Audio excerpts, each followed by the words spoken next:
Bonjour tout le monde, ici Bruno Raman de Marriage Academia. Je suis de retour pour CFA 83 ici donc à Comic Con de Toronto pour une deuxième entrevue ici avec donc Annie Duval qui est la représentante de la 501e Légion. Euh, Évidemment, la Légion emblématique de Star Wars, de la Légion de Dark Vador. Exactement. Merci Annie Duval d'avoir accepté cette entrevue. Merci. Et pour commencer, peut-être nous parler de qu'est-ce que votre organisation, c'est quoi la 501e Légion? C'est une organisation de fans de la Guerre des Étoiles qui se costument avec des costumes authentiques de n'importe quelle émission ou film de la Guerre des Étoiles pour ramasser des fonds, en fin de compte, pour Make-A-Wish. Donc, Fondation Rêve d'enfant. Oui. Et aujourd'hui, vous êtes au Comic Con de Toronto, pleinement costumé, en pleine immersion pour Make-A-Wish. Oui, absolument. Et il y a plusieurs sections à lesquelles vous pouvez participer. On a un speeder bike sur lequel les gens peuvent s'asseoir. On a un Blasted Trooper et tout ça, encore une fois, les gens peuvent faire des donations. Et il y aura pas une vente aux enchères, mais il y aura un tirage plus tard également. D'où est venu, pourquoi avoir choisi la 5e Légion en fait pour comme représenter l'organisation? Pourquoi cette légion-là en particulier? Parce qu'évidemment, on sait qu'elle a une histoire particulière, une histoire plutôt macabre, disons, notamment justement à cause de sa participation à l'Ordre 66 et tous les événements qui sont suivis. Pourquoi avoir choisi cette légion? Ah, c'est des gens tellement... Dans le fond, c'est... Le tagline, c'est « Bad guys doing good ». Ah. Donc, c'est pas vraiment des gens qui sont représentants du côté sombre de la force, mais c'est des gens qui suivent l'Empire, oui, en effet. Mais c'est toutes des bonnes personnes qui participent à ça. Originalement, moi, je me suis joint parce que, justement, je suis venue à un événement comme ça. J'ai rencontré un des représentants, j'ai eu une conversation. Je me suis dit, oh wow, il me semble que ça serait le fun de me déguiser. Puis rendre les gens heureux, dans le fond, c'est ça qui arrive. Les gens voient les personnages qu'ils aiment, ils sont excités, ils sont super contents, ils veulent prendre des photos. Et, tu sais, comme tu oublies la réalité pendant quelques minutes, c'est dans l'univers de la Guerre des Étoiles, puis c'est excellent.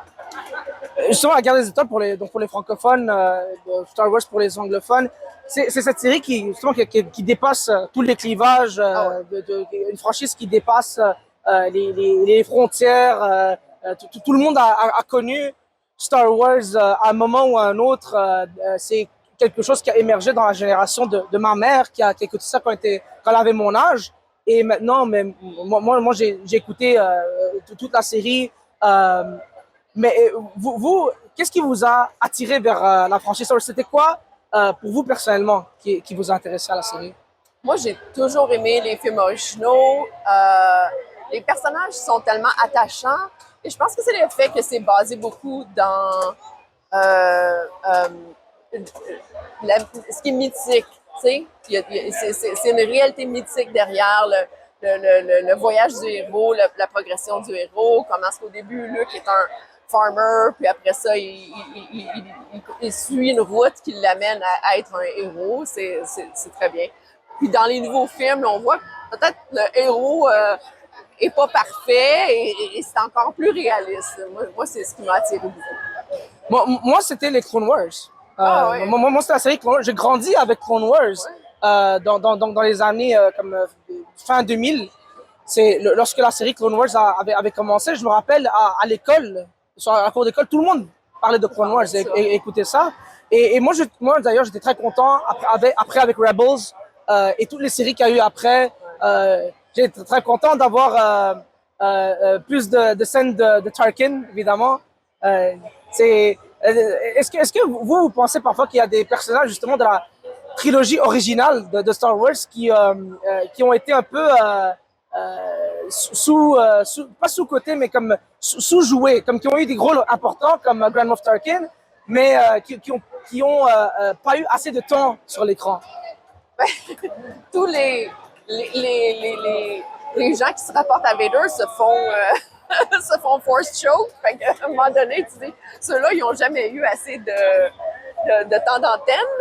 Mais disons que un qui était très peu dans les films originaux, Boba Fett, Oui. qui maintenant prend toute la place. Avec Mandalorian. Oui. Mm-hmm. Je suis pas contre, mais c'est ça qui est vraiment intéressant, c'est que maintenant, ça peut prendre beaucoup plus d'espace. Qu'est-ce qu'il y a le temps? Midi 38. Midi 38. À 12h38. Vous voyez, en costume, on voit rien, on sait pas l'heure. Ouais, bon, moi, c'est pour ça le cosplay, tu sais, j'ai fait ça une fois au début et après, j'ai jamais fait ça, c'est trop encombrant. Et d'ailleurs, tu sais, moi, je travaille en plus, donc c'est encore plus compliqué. Une autre question que j'ai par rapport à Star Wars, c'est justement le phénomène que moi j'appelle du fait que quand il y a eu les prequels qui sont sortis, donc avec Phantom Menace, ok, on parlait justement de l'épisode 4, 5 et 6, qui est donc la trilogie où on suit Luke Skywalker, qui évidemment qui suit le scénario typique de Hero's Journey, donc le héros qui commence fermé sur Tatooine et qui est destiné à devenir le plus grand Jedi.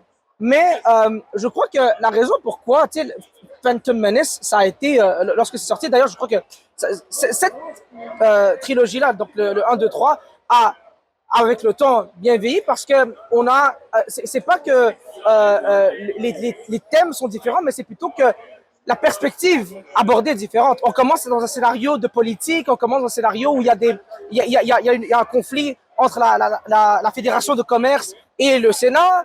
Et ça, c'est que bon, pour moi, c'est intéressant, mais je comprends que pour ceux qui ont grandi avec la série originale, pour eux, ils ont peut-être trouvé ça, dire, mais pourquoi est-ce qu'on maintenant parle de politique? Pourquoi est-ce que des Jedi sont des ambassadeurs? Pourquoi ils sont en train de faire des combats à sabre laser?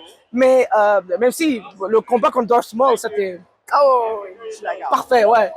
Darth Maul, d'ailleurs, j'ai adoré qu'il y ait eu plus de temps sur Clone Wars. C'est devenu un de mes personnages préférés, Darth Maul, et j'ai adoré qu'on l'a revu encore dans Rebels pour voir comme la fin de son histoire. Si vous êtes ici tout le week-end, on aura Darth Maul à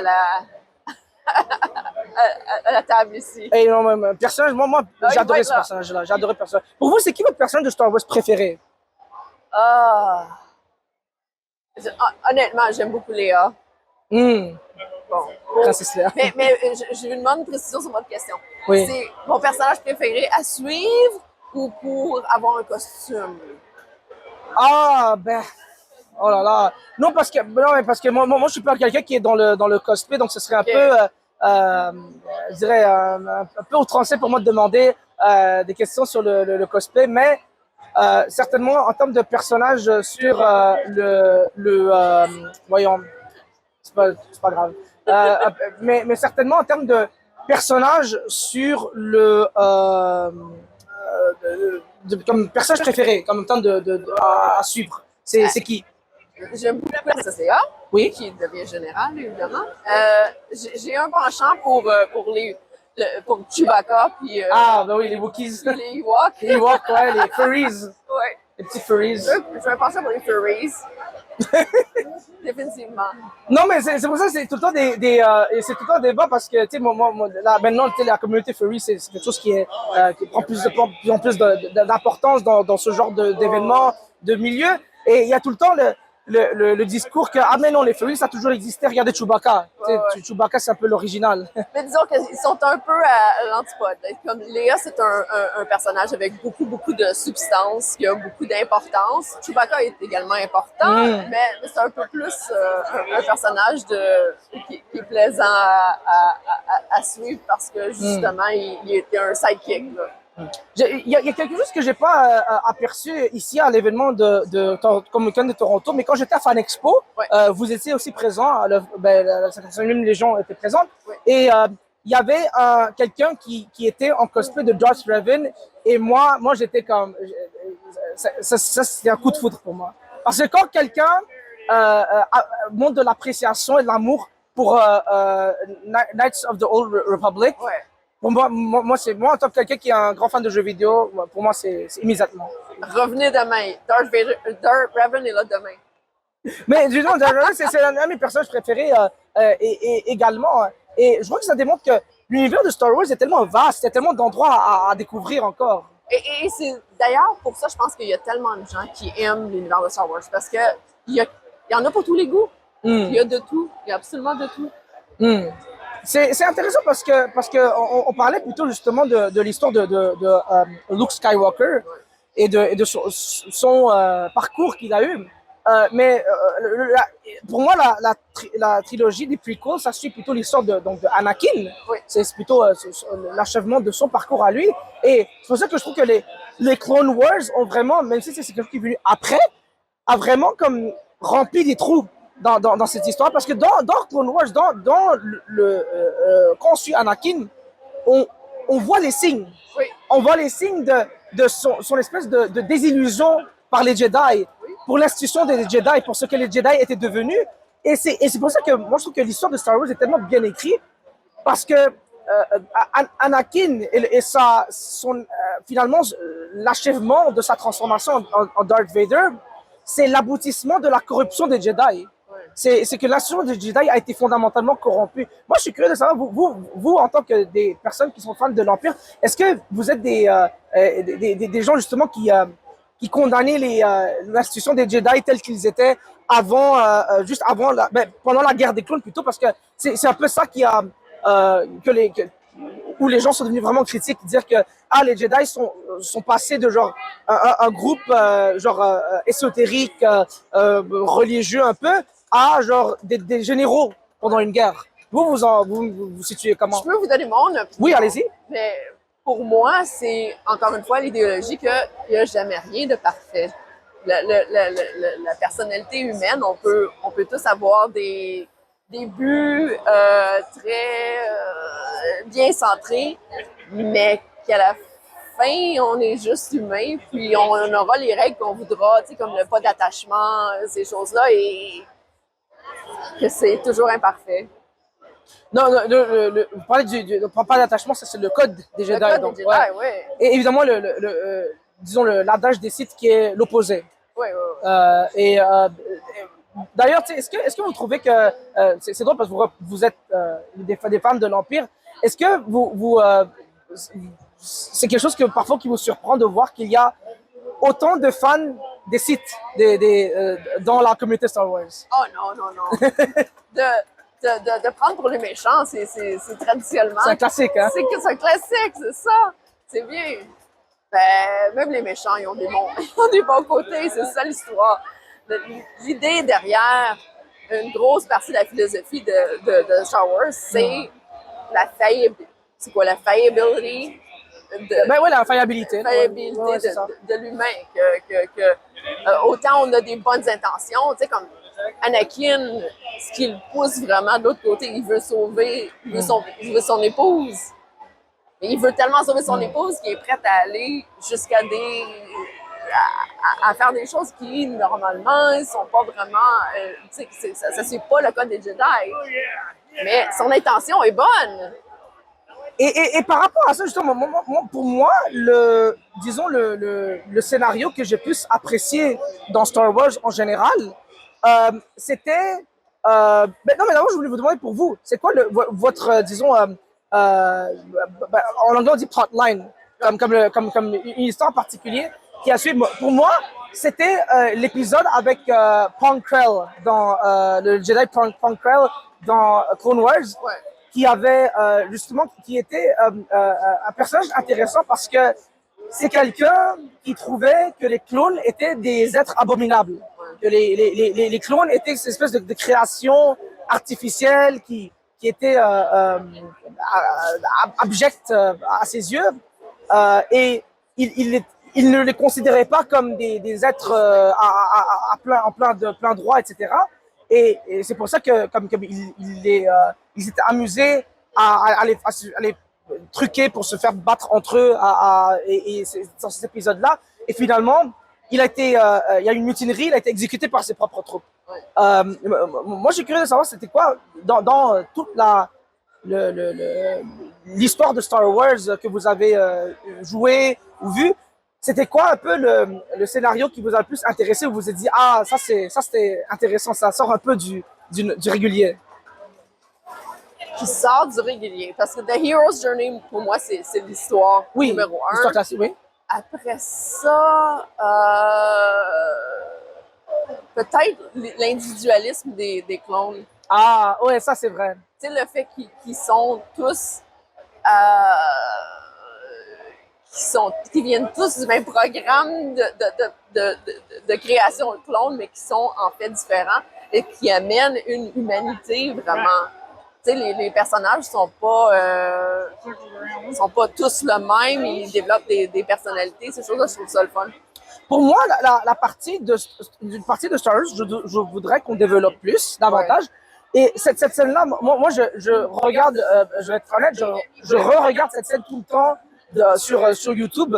C'est le cutscene où les sites reviennent dans Old Republic, reviennent à Caravan.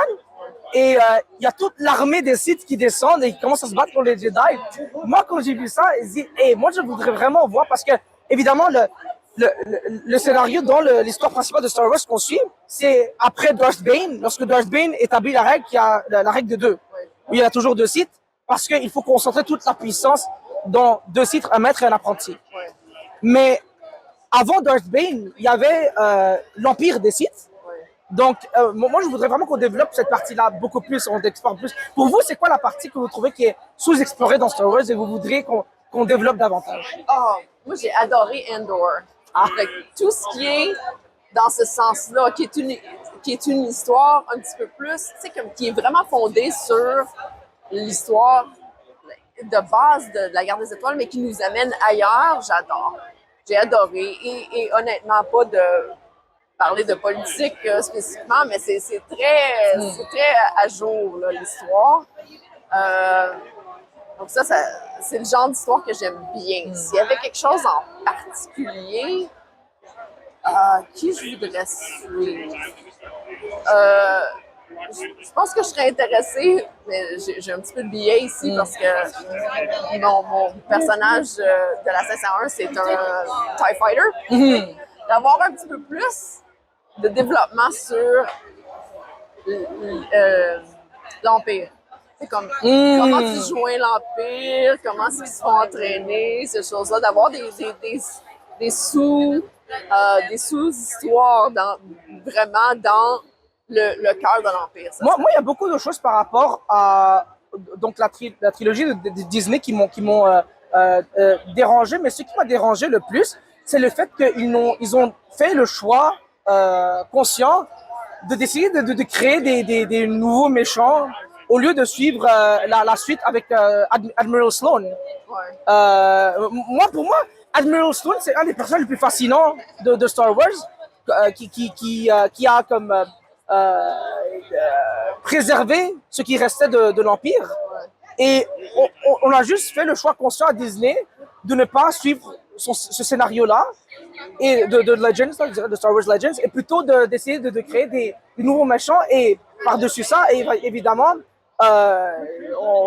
pour moi, la raison pourquoi la trilogie Disney m'attriste beaucoup, parce que quand on voit l'entrevue de John Boyega, de Daisy Ridley, quand ils font des entrevues, ça se voit que c'est des gens qui sont des fans de Star Wars, qui ont grandi avec la série. Et pour moi, j'étais genre au bord de larmes lorsque John Boyega, lorsqu'il a dit, ils étaient en train de moquer dans l'entrevue sur le film. Les lignes de dialogue, par exemple, ils disent « Oh, they fly now ». Et là, John Boyega, il dit « Ils peuvent voler depuis les Clone Wars », comme il le dit dans l'entrevue. Donc, les gens des scénarios de Disney, là, ils ont écrit, ils ont engagé qui pour écrire ça? Moi, je sais pas. Mais c'est ça. Moi, je trouve que la critique de la série de Disney, c'est fondamentalement, c'est ça. C'est que le dialogue, il est à chier. Là. Je vais être honnête, là, je vais pas utiliser des mots comme ça, mais somehow Palpatine has returned. Ça, c'est le classique, là. Ouais. On voit dans la face, il est comme, pourquoi est-ce que je dois dire ça, là? Tu sais, je trouve que la nouvelle série est intéressante, elle est divertissante, mais elle n'est pas aussi bien ancrée. Pour moi, c'est une chance ratée. Quand j'ai vu ce qu'ils ont fait, avec des gens comme Adam Driver, comme des acteurs comme ça, ils ont ce qu'ils ont fait. Pour moi, c'était décevant. Pour moi, c'est décevant. Décevant du point de vue qu'il y avait un potentiel de faire quelque chose, Et ils ont décidé de juste pas faire ça et de faire autre chose qui pour moi c'est vraiment ça a comme ruiné tellement d'affaires comme pour moi la mort de Palpatine, le fait que la mort de Palpatine c'était pas juste quelque chose qui s'est passé dans l'histoire, c'est pas juste un autre événement qu'on ajoute dans la liste, c'est l'achèvement de l'arc d'Anakin. C'est le comble de son histoire, le fait qu'il il jette Palpatine et il le tue, pour moi. Et le fait qu'il décide de le ramener pour du fanservice cheap comme ça, moi, c'est quelque chose qui m'a beaucoup dérangé, pour être honnête. Mais je pense qu'il y a des fans qui ont beaucoup aimé ça aussi. Ouais, ben, c'est sûr, c'était le but d'aller chercher ça. Oui, c'est de ramener un vilain qui était bien connu des gens et qui aurait un impact vraiment à dire « Oh mon Dieu, c'est lui, on n'en revient pas. » Écoutez, je pense que vous êtes moins choqués qu'ils aient ramené mort, qui était mort aussi. Ouais, non, mais au moins dans Maul, la différence, c'est que pour Darth Maul, ils ont créé un scénario qui est compatible et avec la logique interne des sites et de l'histoire. Darth Maul, lorsque Savage Opress l'a retrouvé, son frère qui l'a retrouvé dans la cave, Darth Maul, il a survécu toutes ces années purement par haine, ce qui est très site en fait. Purement, il a survécu purement par la haine, en mangeant ce qu'il pouvait, puis en se reconstruisant comme des espèces de jambes araignées avec les morceaux qui restaient là, purement par la haine. Ce qui est, pour un site, pour moi, j'ai trouvé ça assez cool. Et également, lorsque il le ramène, c'est quoi le nom de la planète, voyons, sa planète natale de Darth Maul, où il y a la mère qui le lave de ses pensées, tout ça. Blanc aussi, mais... Ouais, voilà. Donc elle fait, disons, une thérapie sur lui. Mais pour moi, tout ce scénario-là... Mais c'est parce qu'ils ont expliqué beaucoup mieux que Palpatine, où ils ont très rapidement passé sur... C'est une ligne de dialogue. Palpatine, il est revenu. Donc c'est ça. C'est comme si cette série-là aurait pu être bonne.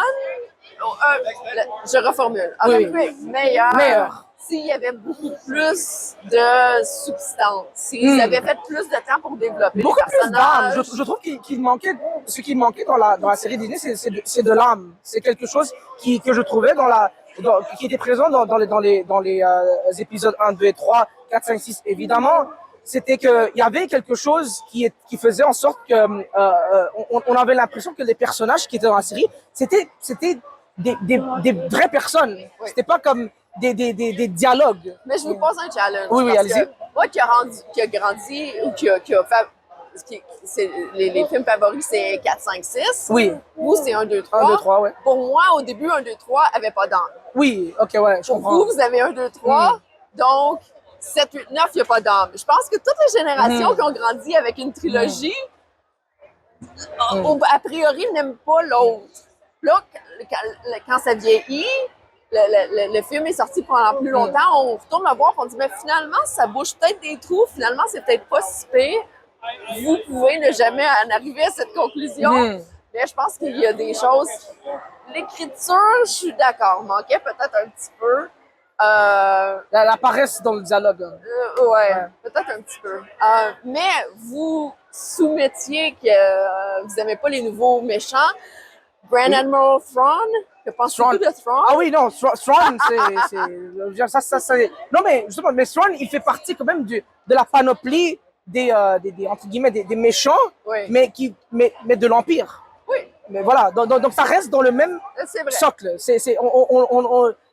Moi, tous les méchants du New Order, c'était des caricatures, mais franchement, je veux dire que Hux qui était une blague, là, franchement, là, qui était un mime carrément.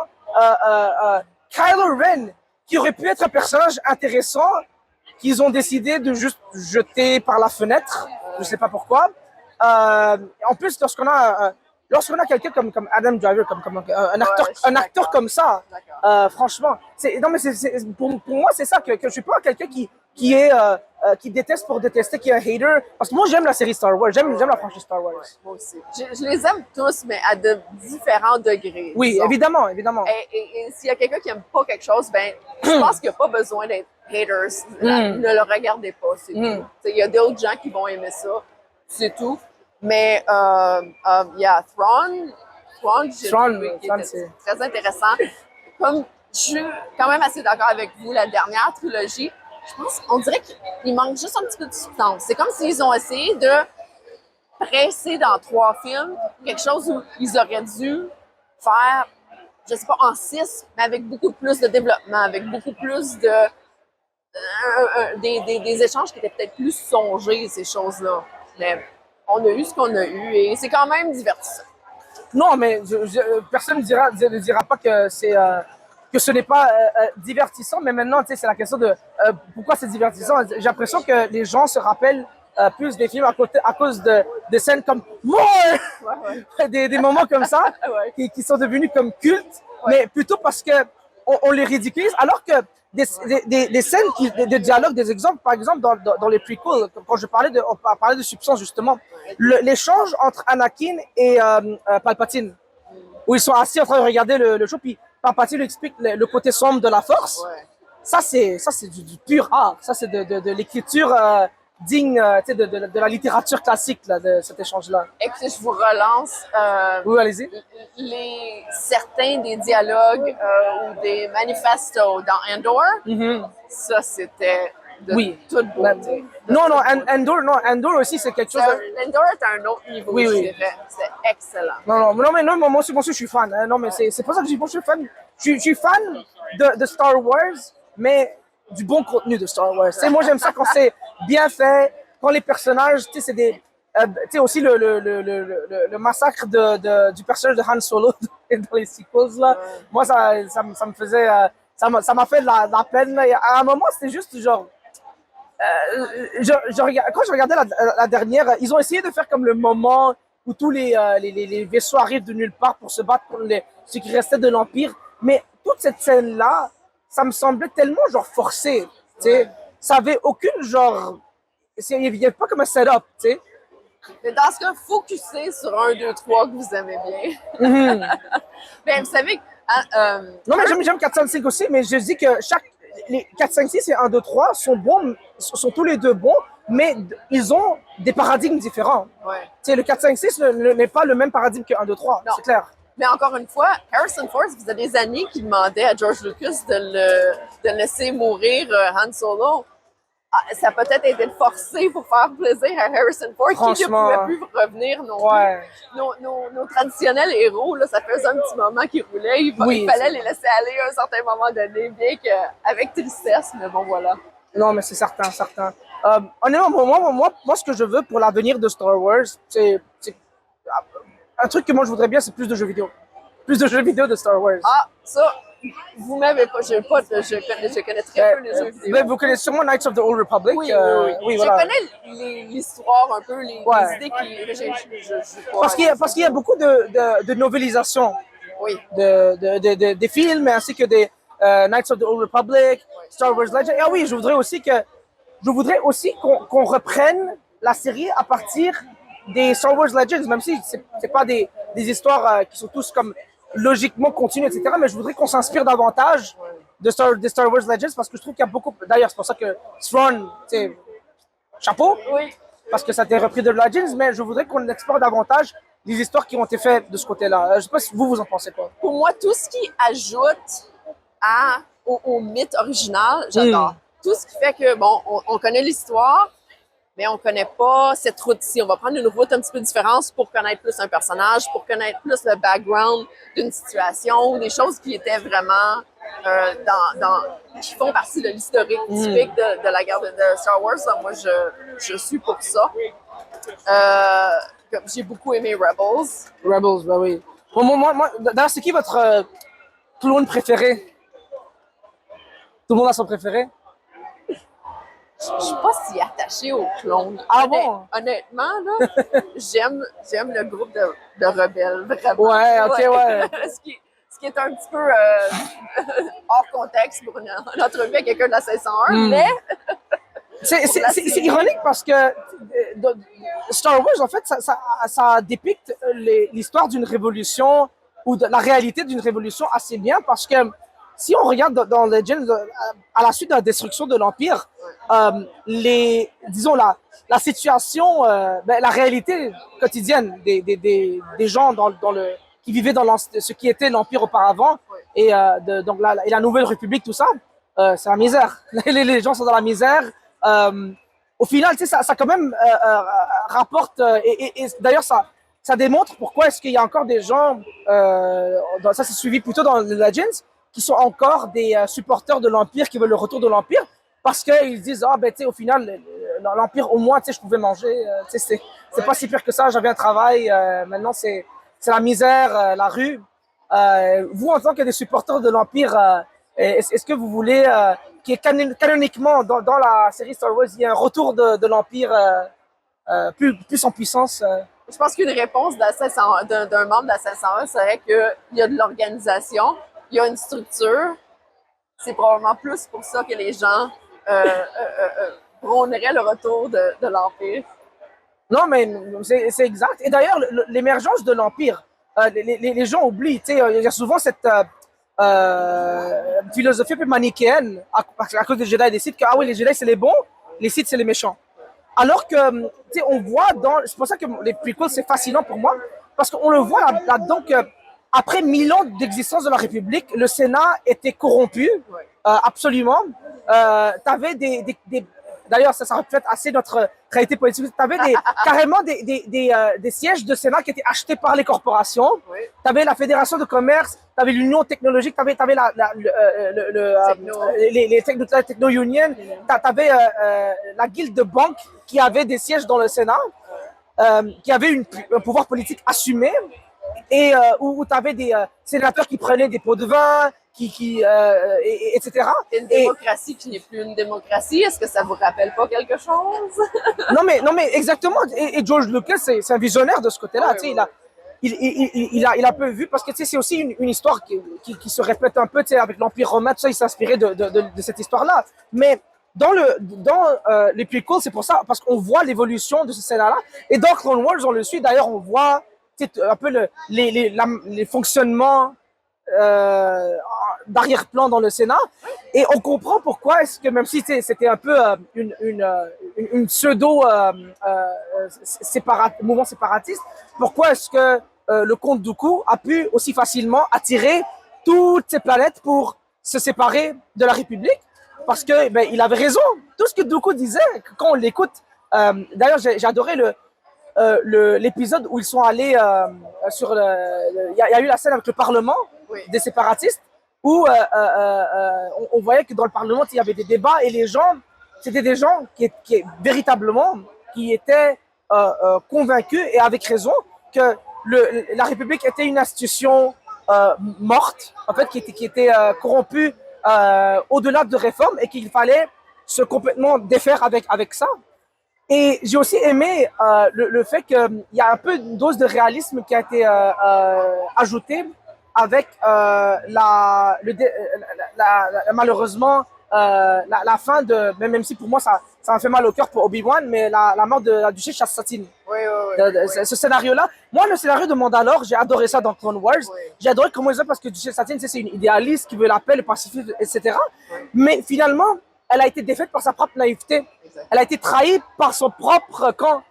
Et j'ai trouvé que c'était quelque chose de tellement bien écrit, et un peu le scénario le contraste entre Obi-Wan et Anakin qui a indulgé dans ses désirs pour Padmé, et Obi-Wan qui, même si toute sa vie il a aimé la duchesse Satine, il a toujours résisté à cette tentation-là. Et à la fin, il n'a pas pu rien faire. Oui, et à la fin, il était complètement, c'est ça, il était helpless, comme on dit en anglais, là, il pouvait rien faire. Moi, je suis curieux, pour vous, c'est quoi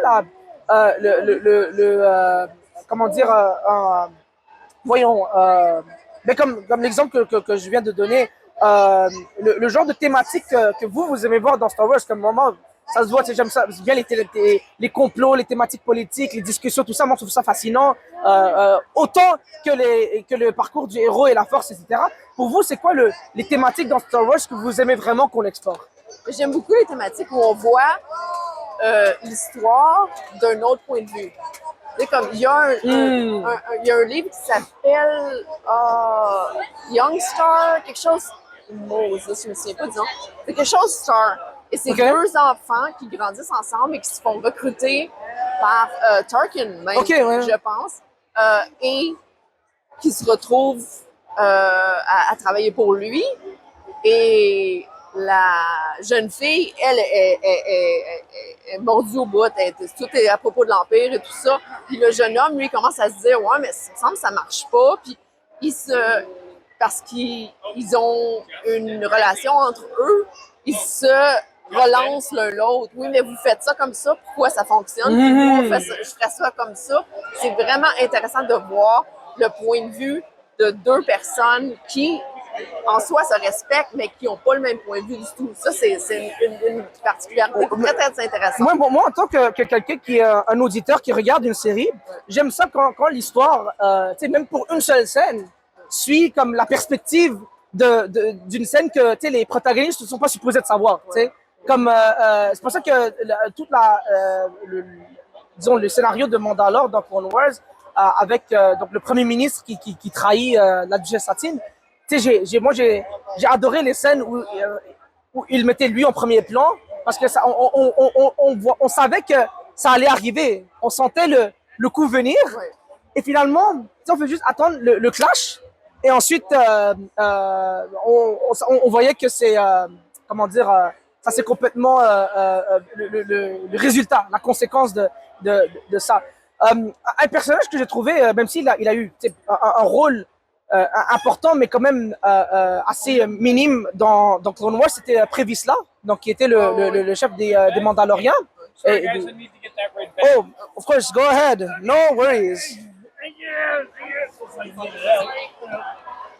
Oh, let me help you. Thanks. Oh, c'est bon. Non, mais donc le personnage que je disais de Previsla, moi j'ai adoré son personnage parce que c'était justement quelqu'un qui était un dur traditionnaliste mandalorien dur, qui était pour la préservation des traditions de Mandalore, il était pour la préservation de la tradition martiale, guerrière de leur culture, et il était pour cette raison-là opposé politiquement à la duchesse Satine, qui était plutôt pacifiste. Et d'ailleurs, moi j'ai trouvé que c'est quelqu'un moi c'est un personnage que j'admire beaucoup, parce que c'est quelqu'un qui est resté honnête qui est resté véritablement honnête à ses idéaux jusqu'à la fin. Il était attaché à la tradition, donc que le plus fort devient le chef. Et lorsque il a été battu dans les règles de l'art par Darth Maul, il a accepté son destin. Quand il s'est agenouillé et Darth Maul allait le décapiter, il a dit le plus fort gagne. Et il a accepté son destin. Et d'ailleurs, même si je comprends que pour les raisons scénaristiques, l'exil et le départ de Bo-Katan et de ses forces à elle, parce qu'elle est la sœur de duchesse Satine quand même, etc. C'était quelque chose que, pour le scénario, on avait besoin de ça, et c'est quelque chose qu'on suit dans The Mandalorian, etc. Mais quand même, j'admire plus, peut-être, c'est un peu une affinité comme pour vous, la sanctionner les gens. J'admire plus Previsla que Bo-Katan, parce que Bo-Katan, c'est quelqu'un au final qui a été quand même, qui est demeuré dans son intérêt personnel, alors que Previsla, lui, il est resté loyal à son idéalisme de la culture guerrière de Mandalore. Moi, je sais pas comment vous le voyez. Oui, non, je suis un peu d'accord avec vous, mais je relancerai en disant c'est un des dangers de l'idéalisme. Sorry, we gotta put it back. C'est Thanks. Go ahead. No worries. Okay. It's okay.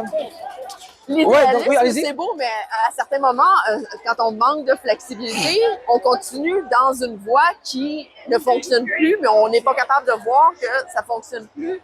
Il y a beaucoup des impériaux qui sont comme ça, très idéalistes. C'est comme ça que ça va fonctionner, puis pas d'autres. Il n'y a pas d'autres moyens. C'est pour ça que j'aime Rey Sloane, c'est une pragmatiste. Ouais. Honnêtement, moi, je veux qu'on voit plus de ce personnage-là et qu'on explore davantage ce qu'on appelle les remnants de l'Empire, là. Mais j'imagine vous aussi. Ben, moi, je vous dirais peut-être une opinion qui sera pas populaire. Allez-y. Mais la série The Acolytes Oui, oui. est partie pas très bien.